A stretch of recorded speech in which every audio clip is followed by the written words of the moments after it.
Jambo la kwanza tumshukuru sana Mwenyezi Mungu ambaye ametufikisha salama, lakini jambo la pili tumshukuru sana Mheshimiwa Rais kwa kazi kubwa anayoifanya, lakini hasa katika eneo la afya. Sisi kama wakazi wa Tabora kwa kweli tunakutuma na tunakuagiza ukampe salamu nyingi sana kwamba watu wa Tabora wanaridhishwa sana na utendaji wa kazi, lakini hasa eneo la afya. Mheshimiwa Waziri, tumeshuhudia na tumeona kwa macho yetu kwamba tumepata hospitali nyingi za wilaya, lakini vituo vya afya pamoja na zahanati. Lakini kama hiyo haitoshi, tumepata vifungashio pamoja na dawa na vifaa tiba, na wauguzi na madaktari wameajiriwa. Kwa hiyo sisi kama watu wa Tabora, shukrani zetu kubwa ni kuhakikisha Mama Samia Suluhu Hassan mwaka huu 2025 mwezi wa 10 tunampa kula zote za mkoa wa Tabora kuhakikisha anarudi kuwa tena rais wa nchi yetu. Lakini nitumie nafasi hii kukupongeza wewe kwa kazi kubwa. Toka umeanza kupita wizara mbalimbali hujawahi kutuangusha Watanzania. Hongera sana. Lakini mkuu wetu wa mkoa anachapa kazi kubwa pamoja na wakuu wetu wa wilaya wakiongozwa na mkuu wa wilaya ya Tabora mjini ndugu yangu Katwale. Hongera sana.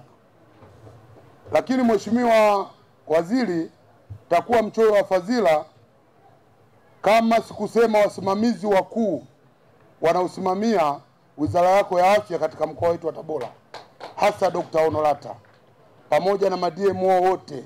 Kwa kweli wanafanya kazi kubwa chini ya uongozi wa rasi wetu Mboya.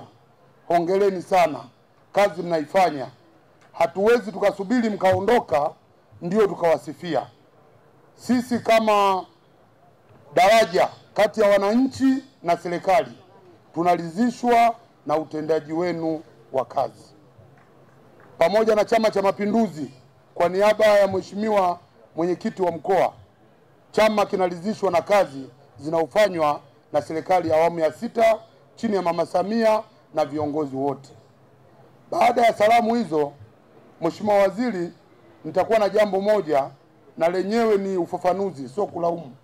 Na katika hili jambo daktari wa mkoa pamoja na rasi wetu wamekuwa kipaumbele sana kutusaidia au kututetea ili jambo likitokea. Kumekuwa na ukakasi kidogo kama ikitokea watu wameleta mgonjwa na kwa bahati mbaya yule mgonjwa akafariki na ile familia inakuwa na uwezo duni, wanakuwa muda mwingine wana madeni.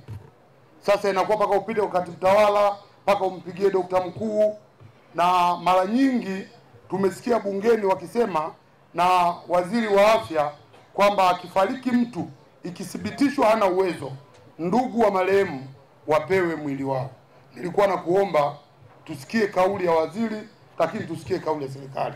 Baada ya kusema hivyo, nawashukuru sana. Kidumu Chama cha Mapinduzi!